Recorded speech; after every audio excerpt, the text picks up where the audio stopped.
The witching hour had passed, but for us ER doctors, the hours have no name.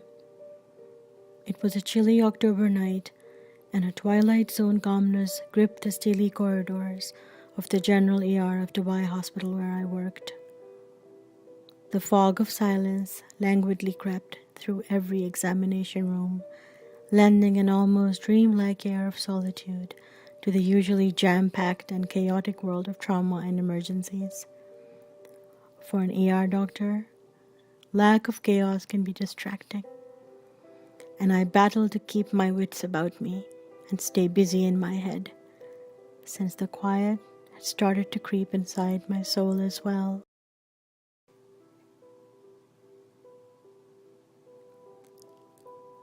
Calmness and eerie stillness. My fingers played with the cocoa-stained cup as I wished for answers at the bottom of it. It was jazzology, but without the tea leaves. Just those intense, split seconds of contemplation where everything freezes but your thought process. The ER can be an enlightening place. It teaches us about the fragility of life. It teaches us to tame our innermost fears and apprehensions so we can channel them into constructive, critical thinking and hopefully save lives.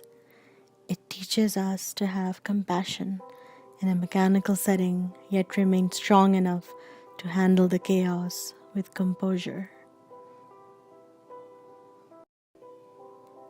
Still in a thought daze, I was jolted when my pager went off.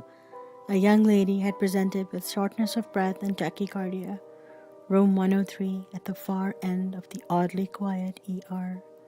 She waited for me. I greeted her and sat her down beside me. I extracted relevant medical, past history, examined her, and ordered some initial blood work. She mentioned that she had trouble sleeping these past few weeks and that she had lost her appetite. I sensed it as she talked. Her eyes were bloodshot from lack of sleep, perhaps, or was it from constant weeping?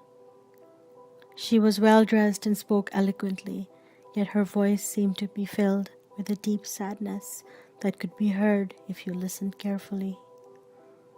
My initial diagnosis: depression coupled with GAD. I held her hands and we talked about life. She told me that since her parents had passed away, she was in charge of the family business. The stress of daily life was too much to bear, but most of all, she was terribly lonely. She struggled daily to overcome sad thoughts, and everyone around her had started to label her and chastise her.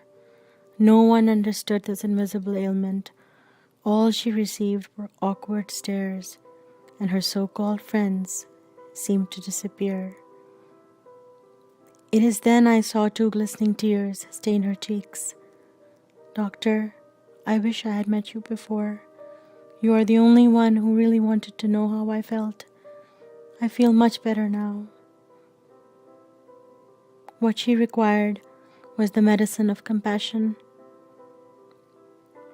I referred her to a good friend of mine who would be able to help her through the struggles of life, to which she responded, "Will that doctor have the gift of kindness? I only need that."